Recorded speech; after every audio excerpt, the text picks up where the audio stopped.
south towards Copenhagen, which is the regional centre. So here you have, because of the bridge tunnel which has been built across the Sound from Malmö to Copenhagen, or if I were in Denmark, I would say from Copenhagen to Malmö, that has created a new region. The region has been given a name. The region has been given an identity. The region is as clear to identify as, let's say, Silicon Valley or the Riviera. If you look on a website, you will find a lot of information about the Øresund region, which is well articulated and clearly explained. It is perfectly possible to do this. In fact, it has been done. If you're trying to build a major infrastructure inside a European city, or for that matter any city, you can either make it without reference to the world you live in, like the new Tallinn airport in Estonia, which could be the airport in Estonia, it could be the airport in any small country anywhere in the world. It's a huge opportunity missed. Or you could say, and this is in Lisbon, if we are going to rebuild or extend the metro, we must use the colours and we must use the styles and we must use the design and we must use the culture of the country in which we operate to create a metro system which is appropriate to the world in which we live. And if you go to Lisbon and you see the Lisbon Metro, I'm not going to go through it all in detail here, you will see that although it's got weaknesses, its strengths are that it is a metro system for Lisbon. It is not a metro system for Madrid, it is not a metro system for Berlin, it could only exist in the environment of Lisbon. So you see already there are examples that have been created where you can work for a town or you can work for a nation and you can create ideas that derive from the personality and culture of that nation and you can project them internally and externally. What about attempts to produce a national brand? Well, there have been attempts, and in the nature of these things, they are kept confidential. I have myself been engaged in a number of discussions with a number of people, and I've done a lot of work with a number of countries, but it would be inappropriate to talk about these because the nature of these things is that politicians, governments do not like talking about them simply because they don't win votes and they don't want to appear to be ridiculous. However, work has been done, and we've done some work, it's quite well known in my company, on the idea of Britain. How is Britain currently perceived?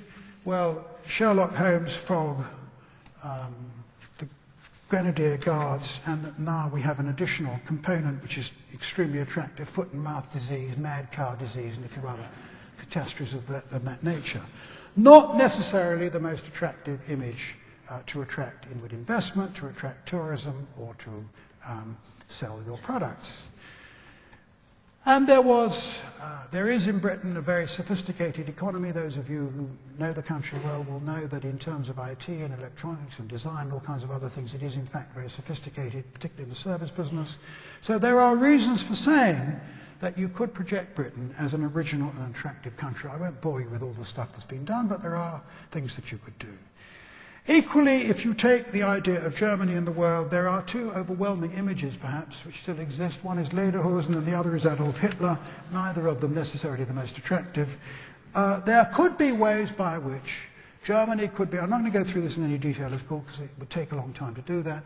Germany could be projected as a very powerful and attractive part of the European community and a very, very powerful country with very attractive ideas in its own right.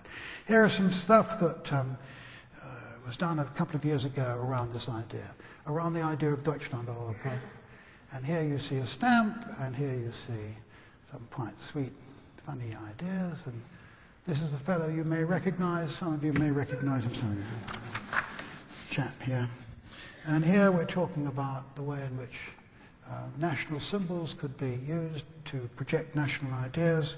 Here we deal directly with ideas which are distortions of the reality of Germany. So we talk about restricted, well, there's the opening of the Berlin Wall.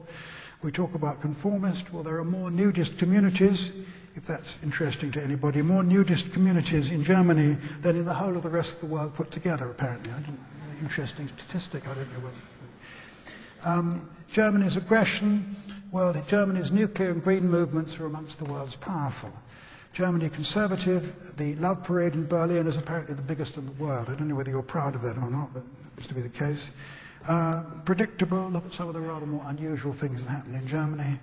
Closed, well, in 1992, Germany admitted 4 times as many asylum seekers of the whole of the rest of the EU put together. Hard-edged, German and art, we know about that. Provincial, German budgets, art budgets are the highest in the world, and so on and so forth. Traditional German industry looks at ways of recycling and reappropriating ideas that are traditional to it. And so it goes on.